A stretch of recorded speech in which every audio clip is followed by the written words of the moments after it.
Have you ever felt like a puppet dancing to invisible strings? Like every criticism makes you shrink, every rejection sends you spiraling, every disappointment proves you're not enough. Have you ever wondered what it would feel like to walk through this world with unshakable inner authority, where no one's opinion could diminish your worth, no one's actions could dictate your emotions? Maybe you're exhausted from constantly adjusting yourself to fit other people's expectations. Maybe you're tired of that voice in your head that whispers, "What will they think?" before every decision. Maybe you've realized that trying to control how others see you has only given them more control over how you see yourself. But here's what nobody tells you. As long as you need external validation to feel worthy, you will remain enslaved. As long as you fear other people's judgments more than your own inner truth, you will never be free. And this isn't your fault. This is how most people live, trapped in invisible cages they've built with their own hands. Carl Jung, the brilliant Swiss psychiatrist who mapped the depths of human consciousness, understood something profound. Your vision becomes clear when you look into your heart. Who looks outside dreams. Who looks inside awakens. The control others seem to have over you. It's an illusion. But breaking free requires something most people aren't willing to do, turning inward and facing what you've been running from your entire life. If you've made it this far, this isn't coincidence. This video is for you who are tired of being emotional hostages. It's for you who feel like everyone else holds invisible power over your peace of mind. I want to show you that it doesn't have to be this way. But first, you'll need to confront some truths that might shake everything you believe about strength, control, and freedom. Let's begin your liberation. The prison you built. You think your suffering comes from out there, from the boss who doesn't appreciate you, the friend who betrayed you, the family member who never understands you. But here's the uncomfortable truth. None of these people have any real power over you unless you've given it to them. What controls you isn't what others do. It's what their actions trigger within you. It's the stories you tell yourself about what their behavior means. It's the unhealed wounds that still bleed when touched. It's the desperate need for approval that you've disguised as strength. Jung revealed this when he said, "Everything that irritates us about others can lead us to an understanding of ourselves." That person who triggers you, they're just pressing buttons that were already there, installed long ago by experiences you never fully processed. Marcus Aurelius, the Stoic emperor-philosopher, knew this truth. You have power over your mind, not outside events. Realize this, and you will find strength. Yet most people spend their entire lives trying to control the outside world instead of mastering their inner world. Here's where it gets painful. You still suffer so much because part of you believes you can control how others should treat you. You're still performing, still trying to be good enough, smart enough, successful enough, as if that guarantees respect and love. But control is the greatest illusion, and clinging to it keeps you in constant anxiety, forever trying to predict the unpredictable. As Epictetus taught, some things are within our power, while others are not.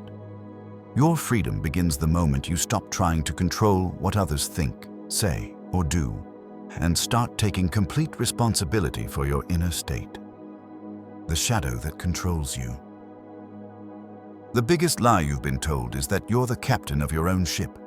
Wake up.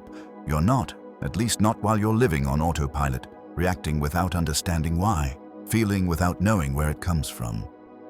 Jung made this crystal clear. Until you make the unconscious conscious, it will direct your life and you will call it fate. Right now, invisible forces within you are making decisions, triggering emotions, and creating patterns you don't even recognize. That rage that explodes from nowhere.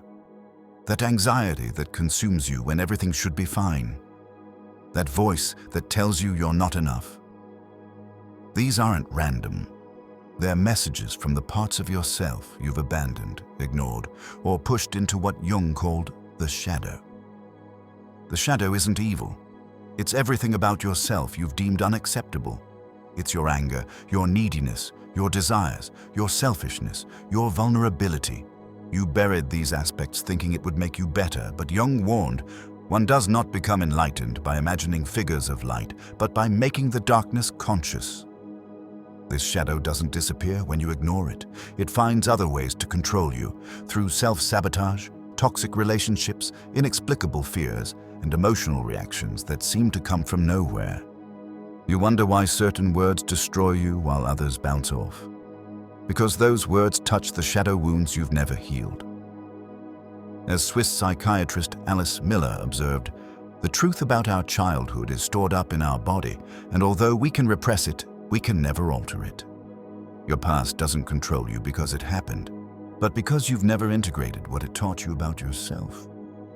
Do you want to stop being controlled? Then stop running from what's inside you, because as long as you don't know your shadow, you'll remain a puppet of emotions you don't understand. The path to unshakable freedom. Most people think becoming uncontrollable means building walls, becoming cold, not caring about anything. They say, "I don't care anymore," while bleeding inside, because they've confused numbness with strength. Real emotional sovereignty has nothing to do with being untouchable. As Jung explained, the privilege of a lifetime is to become who you truly are. This isn't about perfection, it's about integration. You don't become free by avoiding pain. You become free by understanding it so deeply that it can no longer surprise you. When you know your triggers, your patterns, your wounds, others lose the power to activate them unconsciously. The philosopher Rumi knew this. The wound is the place where the light enters you. Your pain isn't your enemy. It's your teacher, showing you exactly where you still give your power away. True strength comes from what Jung called individuation, the courageous journey of becoming whole. This means accepting all parts of yourself, the beautiful and the ugly, the noble and the shameful, the powerful and the vulnerable. When you integrate your shadow, something magical happens. You stop being reactive and become responsive. You stop being a victim of circumstances and become the author of your experience. As Viktor Frankl discovered in the concentration camps, everything can be taken from a man but one thing, the last of human freedoms, to choose one's attitude in any given set of circumstances. This integration requires brutal honesty. You must see through your own masks, your performance, your desperate need to be seen as strong or successful or good. As Jung warned, the most terrifying thing is to accept oneself completely. But when you do this work, when you face yourself without flinching, you discover something extraordinary. Nothing external can shake what has been internally integrated. The sacred alchemy of suffering. You've been taught to hate pain since you were little. You learned that suffering is a sign of weakness, that crying is a waste of time, that feeling too much makes you vulnerable and burdensome. You were taught to get over it, to move on, to think positive, as if your pain was an inconvenience to be managed rather than wisdom to be received. And so you began to run. From your feelings, from difficult conversations, from anything that threatened to crack open your carefully constructed facade. You learned to distract yourself, to stay busy, to numb yourself with work, relationships, substances, entertainment, anything to avoid sitting alone with what was actually happening inside you. But here's what they didn't tell you. The more you flee from suffering, the more it chases you. And worse, it changes form. It disguises itself as anxiety that keeps you awake at 3 a.m., as anger that explodes at inappropriate moments, as apathy that makes everything feel meaningless, as boredom that no amount of stimulation can fill, as self-destructive impulses that you don't even understand where they come from. Ignored pain doesn't disappear. It just digs tunnels inside you, creating underground networks of unprocessed emotion that eventually undermine everything you try to build. It shows up in your relationships as jealousy, in your career as self-sabotage, in your self-talk as that cruel inner critic that never lets you rest. Jung saw suffering in a completely different way than our culture teaches us.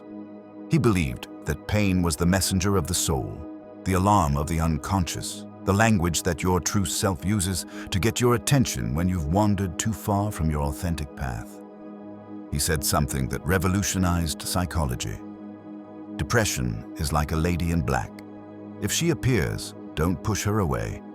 Invite her to sit down, offer her a coffee, and listen to what she has to say. But instead of listening, we silence ourselves, distract ourselves, keep ourselves so busy that we never have to hear what our pain is trying to tell us. The truth is that suffering only hurts so much because you are still at war with yourself. There's still a part of you wanting to grow, to change, to become more authentic, and another part wanting to keep everything exactly as it is because change feels dangerous. There's something inside you that cries out for transformation, but your ego, accustomed to control and predictability, tries to suffocate that call. And it is in this friction between who you've been and who you're becoming that pain is born. Because change hurts. Growth hurts. Letting go of old beliefs that no longer serve you hurts. All of this is a mourning, an internal process of death and rebirth that most people aren't prepared for. You're not just changing, you're killing off versions of yourself that you once thought were necessary for survival. You're grieving the person you used to be, even if that person was keeping you small. But as Khalil Gibran wrote, your pain is the breaking of the shell that encloses your understanding. Every time you're triggered, every time you feel controlled by others, life is showing you exactly where you're still unconscious, where you're still giving your power away, where you still have work to do. The Buddhist teacher Pema Chodron explains it perfectly. Nothing ever goes away until it has taught us what we need to know. Your recurring patterns, your repeated wounds, your familiar struggles, they are not punishments or evidence that you're broken. They're curriculum in the university of your consciousness, lessons that will keep showing up until you finally learn what they're trying to teach you. But it is precisely in this space of breaking down, in this space of ruin and dissolution, that something new can be born. Because when everything in you is deconstructed, when certainties crumble, when pain lays bare your vulnerability, you can finally see who you really are without the layers of protection, without the performance, without the mask. And at that exact point, suffering becomes sacred. It becomes the gateway to truth. It brings you to your knees before the only thing that can set you free. Yourself, stripped of all pretense, revealed in all your humanity. Most people give up before crossing that dark valley. They flee when the heat gets too intense. They distract themselves when the silence becomes too loud. They return to the surface when the depths become too uncomfortable. But not you. If you have made it this far in this video, it's because you're ready to cross. You're ready to stop running and start integrating. Jung knew this transformation intimately.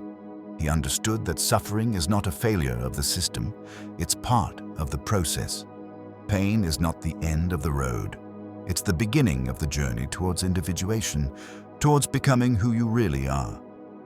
This is why he said, "The gold is in the dark places. Your greatest gifts are hidden in your greatest wounds. Your deepest wisdom emerges from your deepest suffering. Your most powerful insights come from your most painful experiences. But only if you have the courage to stay conscious through the process, to remain present with your pain instead of running from it.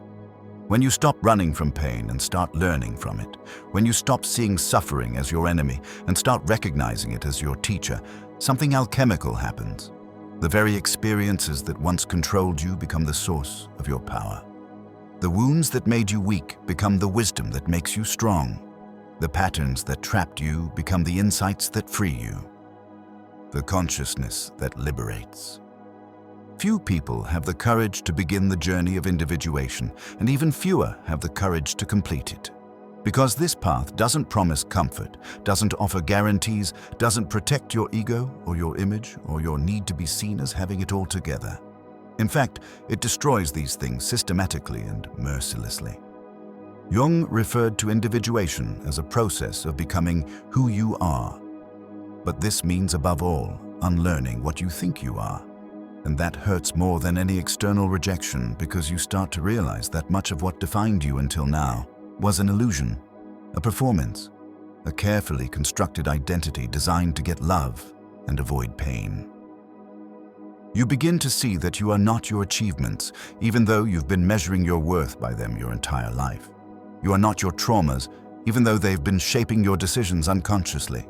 You are not the image you constructed to be loved, respected, or admired, even though maintaining that image has consumed enormous amounts of your energy. All of this was what you created to survive in a world that often punishes authenticity and rewards conformity. But surviving is not living. And individuation is life's call beyond survival. It's the invitation to step into who you really are when no one is watching, when you have nothing to prove, when you're not performing for anyone's approval. This process requires what Jung called the dissolution of the persona, the death of your public mask, your social identity, your carefully curated self. In other words, you will need to tear off your own skin to discover what lies beneath it, and this is perhaps the most terrifying thing a human being can do. Jung was precise. What you resist persists. What you accept transforms. You've spent your whole life resisting your fear of not being enough, your terror of rejection, your anguish at being misunderstood. But resistance is what gives these experiences power over you. Consciousness is the only true shield. When you understand your inner workings so completely that nothing surprises you, when you've integrated your shadow so thoroughly that you can't be triggered unconsciously, when you've accepted yourself so completely that you don't need others' validation, that's when you become truly free. As the ancient Stoic philosopher Seneca taught, every new thing excites the mind, but a mind that seeks truth turns from the new to the eternal. Stop chasing external solutions to internal problems. Stop trying to control others' behavior and start mastering your own consciousness. This doesn't mean you won't feel pain. You will. This doesn't mean you won't be affected by life. You will. But you'll no longer be controlled by these experiences because you'll understand them so deeply, accept them so completely, that they become just weather patterns in the sky of your consciousness. The mystic poet Hafez captured this beautifully. I wish I could show you, when you are lonely or in darkness, the astonishing light of your own being. That light has always been there, but it's been obscured by your need for others' approval, your fear of their judgment, your desperate attempts to control their behavior. When you live from this place of integrated consciousness, the world may try to shake you, but it no longer finds anything unstable to shake. You've become like a mountain, present, solid, unmoving, not because you're rigid, but because you're rooted in truth. Your liberation begins now. If this message has awakened something within you, if you feel that stirring of recognition, of possibility, of hope, that's your soul saying yes to freedom. That's your consciousness choosing expansion over contraction, truth over illusion, sovereignty over slavery. The journey to become uncontrollable isn't easy. It requires facing everything you've been avoiding, integrating everything you've been rejecting, accepting everything you've been resisting. But on the other side of this process lies a freedom so complete, so unshakable, that no person, situation, or circumstance will ever have power over your inner peace again. As Jung promised, who looks outside dreams, who looks inside awakens. Your awakening begins now, with the choice to stop giving your power away and start reclaiming the sovereignty that was always yours. The puppet strings exist only in your mind. Cut them and discover the magnificent autonomous being you were always meant to be. Nothing and nobody will ever control you again, because you've finally learned to control yourself. If this video resonated with you, write "I choose freedom" in the comments. Let's create a community of sovereign souls who refuse to be controlled by anyone or anything outside their own consciousness. This is just the beginning of your liberation. Keep going, your freedom depends on it.